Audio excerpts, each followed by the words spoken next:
आगी लागोताय सुख. भारतीय युद्ध पहिलं झालं द्वापार युगात. उदाहरण क्रमांक 2. त्या युद्धासारखं युद्ध आतापर्यंत झालं नाही आणि याच्यानंतर होणार असेल तर मी जिवंत आहे तोपर्यंत होणार नाही. म्हणजे मला पुढचं पाहायला भेटणार नाही. इतकं मोठं युद्ध झालं. ते युद्ध महाभारतातलं कुरुक्षेत्रावर झालं. फार मोठं युद्ध. एका बाजूनं 7 अक्षोनी सैन्य होतं, एका बाजूनं 11 अक्षोनी सैन्य होतं. द्रोणाचार्य, कृपाचार्य, भीष्माचार्य, कर्ण, रथी महारथी लोक कौरवाच्या बाजूने होती. आणि विश्वाचा बाप तुम्हाला आणि मला इथं किती दिवस ठेवायचं आणि कोण्या दिवशी मळ्यात नेऊन फुकायचंय त्याला जगाचा बाप म्हणतात. तो मात्र पांडवांच्या पक्षात होता. तुंबळ युद्ध झालं. युद्ध जर झालं नसतं तर हस्तिनापूरच्या वाटण्या 3. धृतराष्ट्र, पंडू आणि विदुर ह्या 3 लोकांना वाटण्या. विदुर कोण होते माहिती आहे तुम्हाला? राजकारणातला 2 नंबरचा डॉन. काही कोणाला बोकांडीवर घेऊन फिरायलेत. हे आमचा डॉन. बायको भेट नाही त्या सोंबळ्याला आणि त्याला डॉन म्हणतो. नालाय का? नरकाला जाशील त्याला डॉन म्हणलं. राजकारणातले फक्त 5 डॉन झाले. एक डॉन झाला कृष्ण. हे तुमचं ऐकून ऐकून इंग्रजी शब्द पाठ झाली म्हणून डॉन म्हणतो. नाहीत मी 7वी शिकेले. मला काही इंग्रजी येत नाही काय नाही, पण फिरून फिरून पाठ झाली. मर्मज्ञ राजकारणातला 1 नंबरचा डॉन कृष्ण.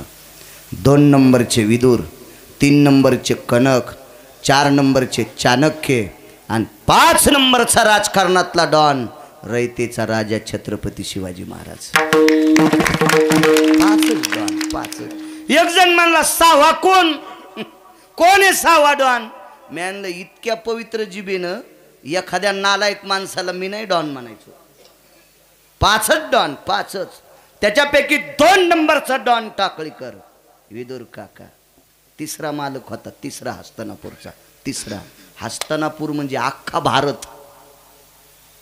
दिल्लीचं स्वराज्य अख्ख्या भारताचा 3रा मालक. पण त्या धृतराष्ट्राला 100 कट्टे घाण वस्तू पुसायच्या पण कामीचे नाहीत. कपडे काही काही भाराभर चिंध्या बिनकामी, थोत्तर पुसायच्या पण कामी नाही. इतके नालायक होते ते 100 कट्टे. खरं तर त्यांना नालायक केलं त्यांच्या सख्या मामानं. हलकट मामा होता त्याचा शकुन्या. मी नाही त्याला शकुनी म्हणित. एक जण म्हणला शकुन्या काऊन म्हणता? म्हणलं तू आई आई ऐकतो. तुला काय इतका त्याचा पुळका सुटला? किती हलकट होता शकुन्या सांगू. सख्या बहिणीच्या पोरायला पत्ते खेळायला लावले. ते सोक्ती नावाचा खेळ आहे ना, हे लुडो. आता बलेत दलिंदर. हां याला कळालं. हे पटकन हो म्हणलं. कालचा अभंग नाही सांगायचास तू. बरा लुडो बोकांडीवर घेतलास तो. अभि विठाला विठाला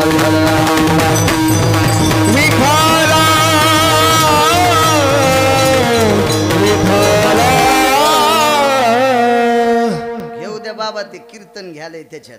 घेऊ द्या का जाऊ द्या. घेऊ द्या काय हरकत नाही. हौस बिचाऱ्याची. गाणे घेण्यापेक्षा कीर्तन घ्यायला तेच महत्वाचं आहे. हो इतकं लहान असून कीर्तनात बसले आणि त्याचं कौतुक करावं. लय बसले असतील काही काही मोबाईल इचकीत उघडे चित्र पाहत.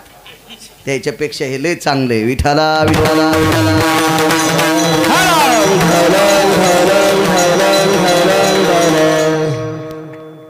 शकुन्या नालायक. त्यानं कौरवाचा रास करून टाकला. मेले सगळे कौरव. तुम्हाला एक सांगू का? फुकट खाणारा माणूस घरी ठेवायचा नाही. आहा आपल्या घराला इचकून टाकतोय. 7व्या अवतारात एका बाईला राज्य होतं. नवरा जिता होता. तरी नवऱ्याला घरी ठेवून माहेरात भाकरी खायला आली. तिने इतकं भावाचं वाजून टाकलं. तिच्या भावाला 80,000 बायका होत्या. किती भावजाया होत्या तिला. तरी पण ती भावाला म्हणली दादा पुन्हा हे कान. आणि ह्याच तुटलेल्या नाकाचीनं भावाला दुसरी एक बायको आणायला लावली. ती का त्याची बायको होणार होती का? ती जगाची मालकीण होती. आणि म्हणून भावाला मातीत घातलं त्या तुटलेल्या नाकाचीनं. हो, बहिणीनं भावाच्या घरचं खावा, पण तिच्या घरी अडचण असली तर खावा. तिच्या नवऱ्याला उपाशी ठेवून तिने इकडं नाही यावा. पडलंकेची राणी होती ती, ऐश्वर्य संपन्न राक्षसाची बायको. ते आपलं दाशीच्या हातच्या चपात्या खाऊ लागलं आणि ही बोंबलत लंकेत आली आणि भावाला सीता आणायला लावली. अख्खा भाव वाजून टाकला. भाऊ रावण लय मोठा माणूस होता, लय मोठा माणूस. फुकट खाणारे घरी ठेवले नाही पाहिजे. आणि 8व्या अवतारात हो गांधार नरेश, हो गांधार देशाचा राजा म्हणून गांधार नरेश म्हणत होते शकुन्याला. त्या देशाचा राजा होता तो. आता गांधार देश कुठे? मोबाईल मध्ये हिचकी जा, पाच जा, दाबल्यावर बटन सापडतो तो तुम्हाला. मला भेटत नाही भारीचा मोबाईल, आमचं नशीब फुटकं. पण तुम्हाला आहेत ना मोठाले, अर्धा आथरायचा अर्धा पांघरायचा खपक्या मोबाईल आहेत तुम्हाला. बघा जाण कधी कधी त्याच्यात शास्त्र. त्यानं घरावर तुळशी पत्र ठुलन बहिणीच्या घरी राहून बहिणीच्या पोराला पत्ते खेळायला लावले. 100 भाषे मारले आणि 100 बहिणीच्या सोना ढवळ्या साडीत आणल्या. याला कशामुळं चांगलं म्हणायचं सांगा बरं का? असा ज्याचा मामा असेल त्यानं जित्ता तळ्यात टाका. बा तेवढं कोपऱ्यात तळू लागलं मला. ज्याचा शकुनीसारखा मामा असेल का त्यानं जित्ता तळ्यात टाका. त्याचं पाप मी भोगायला तयार आहे. पण शकुनी इतका पापी असला पाहिजे तुम्ही चांगल्या मामाला टाकता. मूर्ख होता शकुन्या, मूर्ख मूर्ख होता. मारले 100. धृतराष्ट्र गांधारी वनात निघून गेले. इधर काका एके दिवशी वनात भेटायला गेले. आगी लागवता असो का सांगतो, लक्षात ठेवा. मला लांबून एसटी आणायचा नाद आहे. डिझेल बाहेरचं आहे ना, त्याच्यामुळे ताण घेत नाही. ड्रायव्हरनं किती बी लांबून एसटी आणावं पण मुक्कामाला बस स्टँडला न्यावा. त्या नदीला उभं केली. काय खाईन मधली लोक. हो, कीर्तनकारानं किती लांब फिरावं पण आपल्या कडेवर आलं पाहिजे. त्याचं नाव कीर्तनकार. कीर्तनकाराला जर कवडं गोसत नसेल तर असं समजायचं तमाशातला आपल्यात आलाय. कडव नाही सोडलं पाहिजे. हा, आपण नाही केलं पाहिजे. शास्त्र ज्याच्यावर आपण भाकरी खातो त्याच्यावर का बेविश्वास. वनात भेटायला गेले. धृतराष्ट्र आंधळा होता. गांधारीला डोळे असून पट्टी बांधली होती. उन्हाळ्याचे दिवस होते. इदूर भेटायला गेला. वाळलेल्या काडा पाला पायाखाली कुरकुर चुरचुर वाजत होता. गांधारीनं मालकाच्या मांडीला हात लावला. मालक, एखादा हिंस्र पशु येत नसेल? वाघ असेल का, शुहा असेल का, लांडगा असेल का, अस्वल असेल का? थोडे जवळ पावलं आल्याच्या नंतर धृतराष्ट्राच्या फुटक्या डोळ्यातून पाणी आलं. विचारलं, का रडता? गांधारी, वाघ नाही, शुह नाही, अस्वल नाही, माझा भाऊ आलाय. गांधारीने विचारलं, मालक तुम्हाला दिसत नाही कसं कळालं? लक्षात ठेव गांधारी, हस्तिनापूरच्या बाहेर 12 वर्षाचं झोपडं करून राहणारा माझा भाऊ माझ्यावर अतूट प्रेम करतो. मी त्याचं ऐकलं असतं तर आपली दशा झाली नसती ग. इदुराच्या गळ्याला मिठी मारली. दादा चल. नाही म्हणे, येतो मी. इदुर घरी आली. 2-4 वर्ष निघून गेली. एके दिवशी धर्म आणि अर्जुन बसले आणि अर्जुनाचा धर्माचा संवाद झाला. दादा, धृतराष्ट्र काकाची 100 मुलं मृत्यू पावली. आगी लागवत आहे असो का? काकानी काकी वनात गेलेत. देह समर्पित केला. आता हस्तिनापूरचे मालक 2. आपले बाबा गेलेत पंडूराजा. त्यांचे 5 पोरं आपण आणि काका जिवंत आहेत. इदूर काका. अर्धा हस्तिनापूर त्यांना, अर्धा हस्तिनापूर आपल्याला. 1250 वाडे. इदूर काकाला 1250 वाडे. धर्माला वाडे किती मोठाले होते सांगू? मी कधीच मंच सांगणार नाही. एका वाड्याच्या दरवाजाच्या चौकटीतून 22 हत्तीची कळवण जात होती. 22 हत्तीची. एक हत्ती नाही. एक हत्ती नाही, एक हत्ती नाही. कल्पना करा काय असतील ते. असे 1250 वाडे इदोर काकाच्या वाट्याला, 1250 वाडे पांडवांच्या वाट्याला. धर्म, भीम, अर्जुन, नकुल, सहदेव इदोर काकांच्या घरी गेले. काका, काकीनं पाहिलं, बाई युवराज आले वाटते. या राजन, या या. राजा हा राजा असतो. या नरा माझी राजा, तो विशेषी भूती जाण माझा. माऊली महावैष्णव ज्ञानोबारांचं वाक्य. तो हस्तनापूरचा राजा. या राजे या.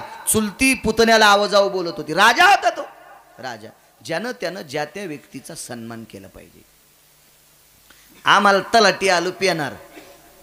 तलाठी कळत ना तुम्हाला, 7-12 येणार. इतकं पेत होतं ते. मला वाटतंय पाण्यापेक्षा जास्त तेच पेत होतं. नाव नाही घेत, कीर्तनात घेत जाऊन त्याचं नाव. इतकं प्यायचं. पण ते मला दिसल्यावर मी त्याला साहेब म्हणायचो. मला हे म्हणलं तुम्ही त्याला साहेब कसं काय म्हणता. मी म्हणलं पिऊ दिनं, पण त्यानं सही केल्याशिवाय 7-12 चलत नाही. आपण त्याला कशाला नमस्कार केलाय? त्याच्या पदाला, त्याच्या शरीराला नाही केला. हा, म्हणून साहेब म्हणायचं. राजा आहे तो, अधिष्ठित राजा आहे. सात्विक, सदाचारी, सत्वशील राजा आहे. या राजन या या या या. मागच्या घरात काका होते. अहो ऐकलत का? अहो अहो ऐकलत का? स्वामी, ओ धनी, प्राणनाथा. बाई मालकाला अशा उपमा देती बरं. असं म्हणणारी एखादी बाई तुमच्या गावात आहे का? काय होतं, इचुडच होतो का असं नवऱ्याला म्हणल्यावर? का भितड अंगाव पडत?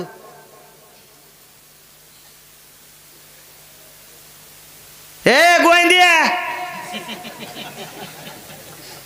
गोविंदिया, म्हातारा हे करे मंदिराकड. असलं तर म्हणा भाकरी झाल्यात गिळायला. आणि त्याला म्हातारं म्हणाली ही 20 वर्षाची आहे का? कशा असं देत बघा ना. ही आपली भाषा आहे, ही आपली भाषा. लग्न झाल्यावर 1-2 वर्ष जरा हिशोबाने बोलतात. वय व अहो ऐकलत का? चहाची वेळ झाली, मी तुम्हाला चहा करू का? मी म्हणलं नको करू. पिऊन आलो मी कीर्तनात लिटरभर. नको करू. लय गोड बोलतात 2-4 वर्ष. अहो अहो ऐकलत का? अहो ऐका ना. म्हणलं काय? दळून आणा. आमच्यावर घेतल्यावर तुमची लय खसखस पिकती नाही का? तुम्हाला राग येईन म्हणून माझ्यावर घेतले, पण समजून घ्या कोणाचं सांगायला होतं. इतकी येडी बायको मला असल्यावर मी नसतो का महाराजाचा पुजारी झालो इथं. चढावली केलं असतं तिच्यानं. चल नाशिकला जय बम बम बोले. कशा बोलत आहेत बघा. हो, लग्न झाल्यावर बाई 4-2 वर्ष लय जीव लावती. देवटीहून आलं की हो तुम्ही थोडे बेचैन दिसाले, गरम पाणी करू का? हातपाय झाला. नको. नाही, थोडं गरम पाणीच करते, थंडी वाढली, थोडंसं चांगलं फ्रेश व्हा बरं. नको ग. बरं दूध करू का? तुम्हाला ॲसिडिटी वाढली असेल, मी काळा चहा करते. काही वंगण पण नको पाजू, काहीच नको करू. लग्न झाले आणि एक पोरग झालं रे झालं. ए माझा डब्बा काय तुम्ही वेड्यावानी करता? तुम्हाला हात नाहीत का? मी पप्प्याला पाजायला लागले, तुम्ही तुमच्या हाताने पोळ्यान भाजी भरा निघा बरं. उघड डोक्याला टकटक करू जाऊ नका. 100% जीव लावणारी बायको 50% प्रेमाचा तुकडाच पडला. एक बब्या झाला की. आणि बब्याचं लग्न व्हा आणि बब्याला बब्या व्हा. म्हाताऱ्याच्या आणि कुत्र्याच्या भाकरी संगच.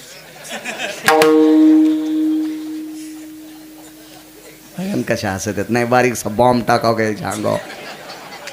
व्हायरल ताईट हित लगेच कळतंय त्यांना. लगेच कळते, लगेच कळते, लगेच कळते. धनी अहो प्राणनाथा ऐकलत का? तुम्हाला ऐकू येण्यासाठी इतक्या जोरात म्हणलं मी. काकी इतक्या गोड बोलायच्या. बराच ती बाई इतकी अधिकारी होती, तिच्या हाताने केळीचे साल्टे खाल्ले जगाच्या मालकानं. साल्टे. इतकी अधिकारी बाई होती. हे सावळ्या गपची बस. काय ग, राजे आलेत, राजे आलेत, राजे. विदुर काका आल्याबरोबर धर्मराज आलात जी. धर्मराजा अर्जुन उठले आणि विदुर काकाच्या काकीचं दर्शन घेतलं. दिल्लीचा राजा, भारताचा राजा, अख्ख्या भारताचा राजा, हस्तिनापूरचा अख्खा राजा प्रणाम केला. काकी तोपर्यंत घरात काहीतरी यांना खाण्यासाठी, त्या काळात चहा नव्हता, दूध करत असतील, शिरा करत असतील, काहीतरी देत असतील खायला. काकाने विचारलं, राजन, अर्जुना, आळशाच्या घरी गंगा यावी तशी आज तुम्ही आमच्याकडे आलात, काय आनंद वाटतंय, काय काम आहे, काय सेवा करू आपली. अर्जुनाने धर्मानं सांगितलं, काका सेवा करायचा काही विषय नाही, गेली 2-3 वर्ष झालं आम्ही हस्तिनापूरचे राजे आहोत. आमच्या अंतःकरणात एक भाव निर्माण झालाय, आम्ही जोपर्यंत आहेत तोपर्यंत तुमच्या अर्ध्या संपत्तीला धक्का नाही, पण आम्ही गेल्याच्या नंतर आमच्या लेकरांनी जर तुम्ही जाताना आम्ही जाऊ, आमच्या मुलांनी जर तुमची संपत्ती तुमच्या मुलांना नाही दिली तर पूर्वज नरकाला जातील. याच्याकरता आम्ही जिवंत आहेत तोपर्यंत तुमचं अर्ध राज्य वाटून घ्या. धर्माचं आणि अर्जुनाचं वाक्य ऐकल्याबरोबर विदुर काकाच्या डोळ्यातून पाणी आलं. आगी लागत आहे असो का. धर्मानं सांगितलं, काका आम्ही तुम्हाला अर्ध राज्य घ्या म्हटल्या, तुम्हाला रडू आलं का, सगळं देऊ का. विदुर काकानं सांगितलं, रडू याच्या करता येतंय, तुम्ही अजून चुलता ओळखीलाच नाही, तुम्ही काकाला ओळखीलं नाही रे, याच्याकरता दुःख वाटतंय. काका आमच्याकडून काय गुन्हा झाला, काय अपराध आहे, काही नाही. अर्जुना, तुम्ही माझ्यावर प्रेम किती करता, काय गोडे विदुर बघा, तुम्ही माझ्यावर किती प्रेम करता. तर अर्जुनाने आणि धर्मानं, भीम नकुल सहदेव बोलत नव्हते दोघांच्या पुढं, अर्जुनानं आणि धर्मानं सांगितलं, भगवान कृष्ण परमात्म्यावर जितकं करतो तितकं प्रेम तुमच्यावर. पन्नू राजा आणि कुंती माता यांच्यावर जितकं प्रेम केलं तितकं तुमच्यावर करतो. टाळीच वाजली विदुर काकानं, टाळीच. वा पुतणे म्हणे, अरे देवावर जितकं प्रेम करता तितकं माझ्यावर करता, आई वडिलावर जितकं प्रेम करता तितकं तुम्ही चुलत्यावर करता. काय माझे पुतणे आहेत. वा काका, पण तुमचे 1250 वाडे वाटून घ्या, कोणी कोण घ्यायचे तर घ्या. काका म्हणले, माझं ऐका ना, ऐका, तुम्ही देवा इतकं माझ्यावर प्रेम करता ना. होय, तुमच्या मायबापाची शपथ आहे, कुंतीची आणि पंडूराजाची माद्रीची शपथ आहे. तुम्ही जर देवावर माझं इतकं प्रेम करत असाल, माझ्यावर प्रेम करत असाल, तर मी मागताल ते देताल का, मी मागताल ते देताल. धर्मराजानं हातात पाणी घेतलं आणि भोवतालून पाणी फिरलं असं स्वतःच्या शरीराच्या भोवताल.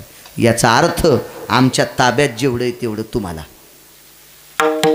काकाने सांगितलं, असं काही मनान देऊ नका, मी मागतो ते द्या. मला हस्तिनापूरच्या बाजूला उत्तर दिशेला 12 वाशाचं झोपडं करून द्या. वासं कळते ना, फक्त धोत्रावाल्याला, मोठ्या माणसाला, जीनच्या पॅन्टीवाल्याने मुंडे हलवायच्यात नाही. तुम्हाला वाशे कळत नसतील, वाशे फक्त जुन्या माणसांना कळते. हो, वाशे 12 वाशाचं झोपडं करून द्या. धर्म काही बोलले नाही, पण अर्जुनाचा स्वभाव थोडासा रागीट होता, चंचल होता. का म्हणे, काका 1250 वाडे तुमच्या हिशाला असताना आम्ही जर तुम्हाला झोपड्यात ठेवलं तर महाराष्ट्रात नव्हे, भारतच नव्हे, पृथ्वीवर जेवढे देश आहेत या सर्व देशातली लोक आणि स्वर्गातले पितर आमच्या तोंडात. विदुर काकानं सांगितलं, लोकायला काय समजायचं ते ठरतील, स्वर्गातले पितर काय समजायचे ते ठरतील. तुम्ही शब्द काय दिलाय की आम्ही देवापेक्षा तुम्हाला मानतो, आई वडिलापेक्षा तुम्हाला मानतो. मग आई वडिलाची अधिक देवाची शपथ आहे तुम्हाला. मला मानता तुम्ही, मग मी मागतो ते देऊन टाका. ठीक आहे काका, तुम्हाला देऊन टाकलं झोपडं, पण सांगा ना आम्हाला, लोक हसतील, कशामुळे झोपड्यात राहतात. आगी लागत आहे सुखाचं उत्तर या. हो, तर अर्जुनाने विचारलं, धर्मानं विचारलं, भीमानं विचारलं, आता नकुल सहदेवाने विचारलं. भीमाशा मोठी चोट दावीत होता, काय काका एडपटेल, लोक आमच्या तोंडात माती टाकतील, अर्ध राज्य यांचं असताना झोपड्यात ठेवलं, हसतील आम्हाला माणसं, नाव ठेवतील आम्हाला माणसं. काकानं सांगितलं, पांडवांनो एक विचारतो, या हस्तिनापूरच्या गादीवर बसायच्या आधी तुम्ही पंढरपुरातल्या मालकाचं किती भजन करत होतात? धर्मानं सांगितलं, वनवासात पण. पाहते पांडवा पाहते पांडवा पाहते पांडव अखंड वनवासी पाहते पांडव अखंड वनवासी पाहते पांडव पाहते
धर्मानं सांगितलं, आम्ही वनवासात त्याचं भजन केलं.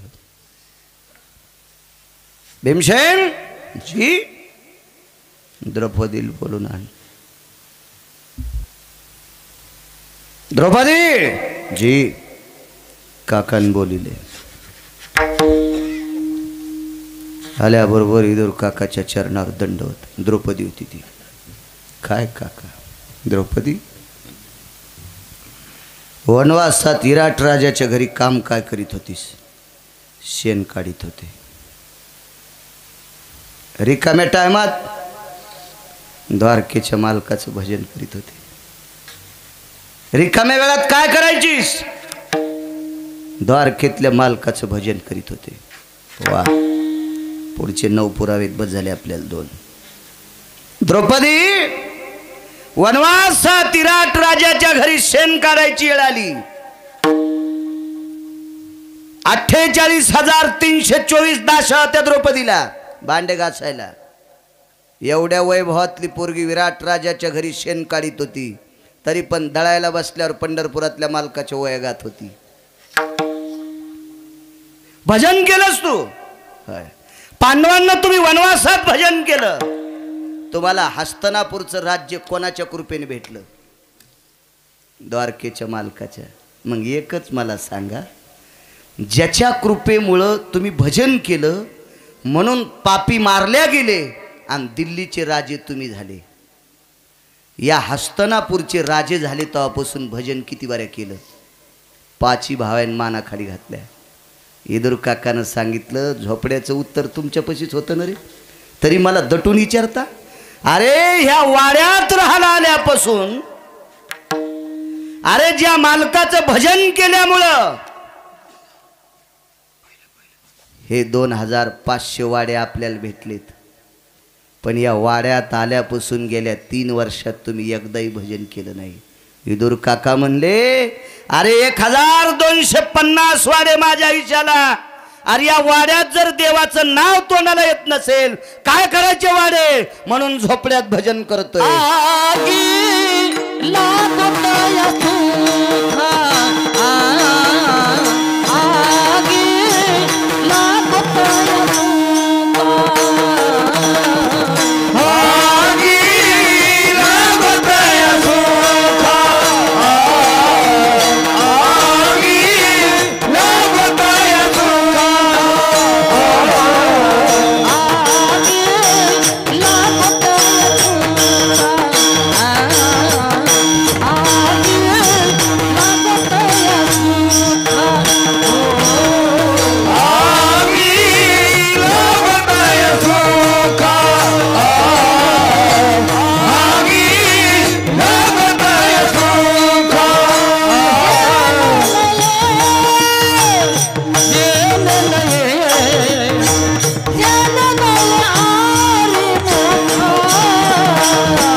1250 वाड्याला आग लागू म्हणली, त्याच्यात त्याचं भजन येत नाही. आगी लागोत आहे सुखा.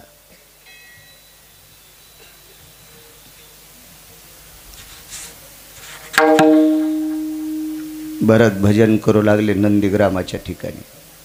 भरत भगवान प्रभू रामचंद्राचे भाऊ भजन करू लागले. भजन भरत तसे संसारिक व्यक्ती. नंदीग्रामाच्या ठिकाणी सुंदरसा आश्रम, झाडाखाली एक पाषाणाची शिळा, त्या शिळेवर बसून अंगाला काव लावली आणि भरत भजन करू लागले. राजपुत्र होते, लालबुंद शरीर, तेजस्वी, चंद्राच्या शीतल प्रकाशाला लाजवील इतका तेजपुंज पुतळा भरत. भरत भजन करता करता वारं सुटलं आणि वाऱ्यानं मांडीवरची लंगोटी बाजूला गेली. लालबुंद मांडी दिसत होती, अरक्त मांडी. तारुण्यातला तेजस्वी पुतळा आणि त्या रस्त्याने एक सर्पिन चालली होती त्या झाडाखालून. त्या सर्पिणीच्या पाठीमागं तिची 8 पिल्लं होती. 8. आगी लागोत आहे सुखा. नियमानं 8ला भजन सुरू केले. 8:17 माझ्या गळ्यात येणं आलाय, पण सरकतो पुढं, ताण घेऊ नका. हो, नियमानं माझा टाईम संपला. आता जेवढं बोलल ते निवृत्ती बाबांची सेवा. तुमचा रोजदार संपलो. आता कोणी टकटक करायची नाही गावाकडे. 2 तास मग काम झालं.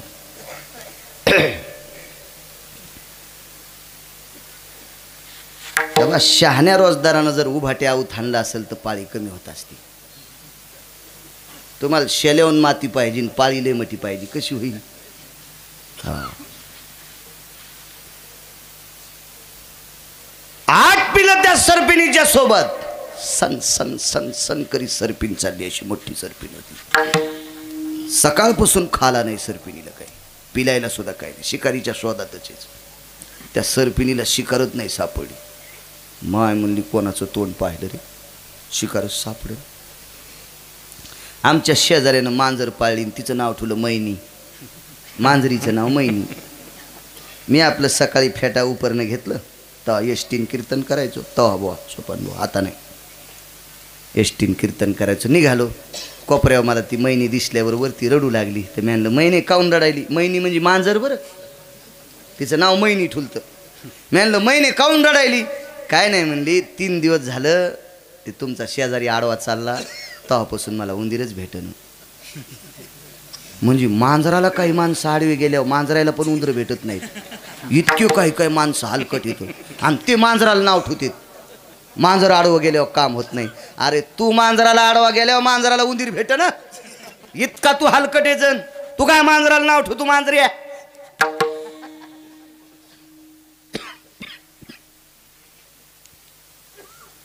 सर्पिन म्हणली कोणाचं तोंड पाहिलं असेल काय माहित बुवा, शिकारच भेटल. एक पोरग पळत झालं, तिचं पोरग म्हणजे सरप आडो झालं. म्हणला मा येडी झाली काय, रस्त्यात केवढी शिकार आहे. कुठे वापस आणले ते एक महाराज भजन करूले. ते महाराज होते भरत. डोळे झाकून भजन. ते का आपल्या भजण्यासारखं थोडंच होतं. अर्धा तोटा तोंडात आणि मधल्या टायमात तोंडातलं चटफुरसन काढायचं आणि मग घोंगडी खरी घालायचं. हो, परवाला एका ठिकाणी भागवत ऐकायला गेलो. भागवतकारांनी इंटरव्ह्यू केली. मला वाटलं आता ते लोकायला जाण्यासाठी इंटरव्ह्यू केली असेल. भागवतकारही खाली उतरले. म्हणलं आता कोणाला येत असते, ते धर्म थोडा सुटत असतो. ते स्टेजच्या मागं गेले आणि बिडी ओढू लागले. अर म्हणलं याचा आई नरक आणि याचा ऐकणाऱ्यालाही नरक. काय अर्थ आहे मला सांगा ना, किती नालायकपणाचं टोके. अहो व्यसन विसरण्यासाठी परमार्थ आहे, वासनाही सरण्यासाठी परमार्थ आहे. आणि तेच जर आपण बोकांडीवर घेत असेल तर आपला परमार्थ काय अर्थ आहे त्याला? भजन करणे उंगळवाने आणि नरका जाणे चुकेना. नालायकपणाचं शिखर आहे ते, टोके. आईनं विचारलं कोण शिकार? डोळे झाकून महाराज भजन करायले. महाराज भजनात दंग आहे. आपण एकच काम करू, मांडी उघडी पडली, एक एक लचका हाणला तर 100-200 ग्रॅम महाराजाचं मांस तोंडात येते, दिवसभर काही खायचं काम नाही. आई जाग्यावरच थांबली. सरपीन होती ती सरपीन. ती म्हणली पाप्यांनो मला शिकारच करायची नाही. का? तुम्ही या महाराजाचं मांस खायची इच्छा काऊन केली? ते म्हणलं आई मांस तर खाल्लं नाही ना, फक्त खावा म्हणून इच्छा केली. आईनं सांगितलं दुसऱ्याचं वाईट करायची ताकद जरी नसल पण वाईट व्हावा इतकं जरी म्हणलं तरी पाप बोकांडीवर बसत असते. मन संकल्पाचे पापे. त्याचं वाईट व्हावा इतकं जरी मनात आलं तरी पाप डोक्यावर बसलं. त्याच्या पोराला खाऊनच नोकरी लागली, पोटात डब्बा उठला की समजायचं नरकाला गेलाच बेट्या. कशामुळं पाप? आई आपण प्राणी आहेत. नाही, तुम्हाला हे पाप जर संपवायचं असेल तर एकच काम करा. भजन करून करून महाराजाला घाम आलाय, ह्या महाराजाचा घाम पुसा. ते म्हणले आई इडी आहेस का काय? आपल्या जो का रुमाल हे का धोतर हे का उपर नाही काय? एकच काम करा, तोंडानं वारं घाला. पाठीमागून 4 पुढून 4 8 सरपिणीची पिलं तोंडानं वारं घालू लागले. एक जण म्हणला महाराज हे खरं असतंय का? आणि मी म्हणलं मग आमच्या चुलत्यानं थोडंच लिहिलं पुराणात. तुला जर हे खोटं वाटत असेल तर ज्यानं लिहिलंय त्याची सोय तू पाय ना, आम्हाला कशाला ताण द्यायला? तुका म्हणे नाही विश्वास ज्या म्हणेन पाहावे पुराणी. आपली मोठ्या लोकांनी जे सांगितले ते आपण केलं पाहिजे. हो, शेजारी काय म्हणतो ते भुकायचं नाही. आमच्या इथे एका बाईचा नवरा घोंगडी इतका गोरा होता. आमच्या इथे एका बाईचा नवरा घोंगडी इतका गोरा. तुम्ही काऊन हसले? हा, कळालं तुम्हाला किती गोरा होता? घोंगडी इतका गोरा होता. शेजारीन तिला म्हणायची सकू काय माय तू नवरा घोंगडीवाने दिसत. तू हसला तर त्याचे दात दिसत येत, इतका काळ आहे. हे ऐकून घेतले. 5-6 महिने ऐकिलं. 6 महिन्याच्या नंतर सखू म्हणली द्वारकाबाई असू द्या मग काळा, पण दिवस माळायच्या आधी घरी येतोय. तू हगन गोरा पाने पण कंधारच्या बस स्टँडला मुतारीपाशी पडलेला असं तू. असू द्या काळा पण गुणवाने. आपल्या संतांची व्याख्या इतकी गुणवाने. संतांच्या भक्तीचं ना आचरणाचं टोक मोजायला ब्रह्मदेवाचं तराजूत मोडलं. इतकं टोक आहे संतांचं. आपण त्यांच्या मार्गानं चालायचं. हो, जितका बाईचा आपल्या मालकावर विश्वास तितका आपला संत वाङ्मयावर विश्वास असला पाहिजे, तितका आपला देवावर विश्वास असला पाहिजे, लफंग्यावर नसला पाहिजे. एक म्हणला मी देव मानितच नाही, नको मानू. हान कोल्या तळ्यात उडी हाणायची तर, हान कुठे उडी हाणायची तर. मी विज्ञानवादी आहे, काढणं कोरोनावर औषध. तू विज्ञानवादी आहेस ना, काढणं औषध. आता पुन्हा कोणता कणी रोग आलाय, हो काढणं त्याच्यावर औषध. थोथरीत आणायला पाहिजे. करतो सोंबळ्या कुठला. अरे सगळं त्याच्या हातात आहे. किती मारायची तर किती जिवंत ठेवायची तुझ्या हातात आहे का सोंबळ्या? सगळी त्याच्या हातात. मानित नाही देवाला. एका श्रीमंत माणसाचं पोरगं खाली पडलं. पैशावाल्याचं पोरगं होतं. वाढदिवसाला धाब्यावर 100-200 माणसं जीव घालीत होतं. काय जीव घालीत असेल कळालं तुम्हाला? इथं कशाला सांगू कीर्तनात ते. मग त्याचे लय मित्र जमा झाले. त्याला अपघातात कंटेनरनं उडीलं ना, अपघात पडा, या रुपयासारखा तुकडा इतका डोक्याचा बाजूला पडला.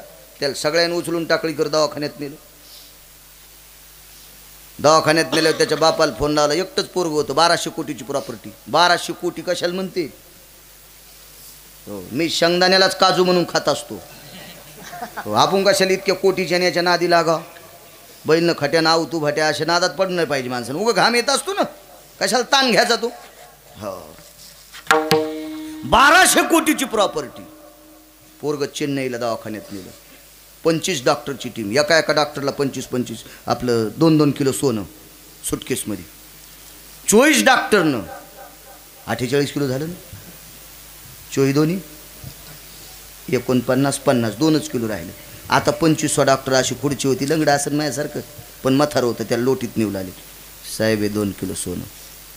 हे सोनं आमची वर्षाची कमाई नाही. 2 किलो सोनं. म्हणले मधल्या 24 लोकायला 2 किलो दिले आणि तुम्हाला 2 किलो. मला 1200 कोटीची प्रॉपर्टी टपरं इकल्यावर तितकी येते. बँक बॅलेन्स जमीन जुमला यागळा. मग किती असेल बघा. रावणाला ओव्हरटेक केलं तर त्यानं. इतका श्रीमंत माणूस. एकच साहेब पुन्हा 3 किलो देतो पण पोरग मारू नका. खुर्चीत बसलेल्या डॉक्टरनं स्वतःचा रुमाल काढा आणि पोराच्या बापाचे डोळे पुसले. दादा किमान 150 देशातून आव्हाड आणले. डॉक्टर किती विद्वान असेल कल्पना करा. ब्रेन तज्ज्ञ होता, डोक्याचा तज्ज्ञ डॉक्टर. 150 देशानं त्याचा सत्कार केलेला, सन्मान केलेला. एवढा मोठा डॉक्टर टाकळीकर. त्यानं पोराच्या बापाचे डोळे पुसले आणि सांगितलं, दादा मी भगवान शिवशंकराचा पांडुरंगाचा उपासक आहे, भगवान शिवजीचा भगवान पांडुरंगाचा उपासक आहे. मला एकटाच मुलगा आहे. मी देवाची शपथ घेऊन सांगतो, तुझ्या मुलाचं ऑपरेशन करत असताना मी माझ्या मुलाचं करायलो असं समजितो. जेवढी बुद्धी देवानं दिली तितकी मी पणाला लावतो. पण लक्षात ठेव दादा, वाचवायचा का मारायचा त्याच्या हातात आहे. आता विज्ञान कोण्या चुलीत गेलं, मानावं लागेल का नाही? तर सगळ्या शक्ती हात टेकत्यात, तिथं ती शक्ती सुरू होत असते देवाची. मानावंच लागेल, मानावंच लागेल, मानावंच लागेल. वारा घातल्याच्या नंतर भरताच्या लक्षात आलं ऊन आहे, पण घाम कोण पुसतंय? डोळे उघडून पाहिले तर मागं 4 पुढं 4 काळे ठिक्कर सर्प आहेत. आई बाजूला बसलेली. कोण आपण? मी सर्पिणी. बाई हे कोण? माझे मुलं आहेत. काय यांना कामाला लावलं असतं?